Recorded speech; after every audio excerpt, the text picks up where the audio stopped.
الكابتن بركات الكابتن بركات اللي طول النهار وطول الليل في القنوات، القناة بتاعته دي اللي اسمها بتاعت المحور دي، بيقول لك ايه؟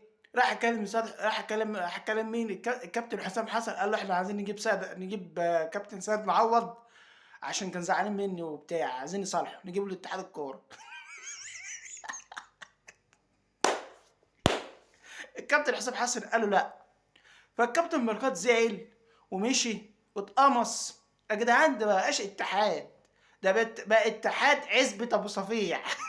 اللي زعلان من واحد عايز يجيبه، اللي بيتخانق مع واحد ورفع عليه قضية عايز يصالحه ويجيبه الاتحاد، اللي رفع عليه قضية طلاق ولا قضية خلع عايز يجيبها الاتحاد بالمرة، تاخد منصب.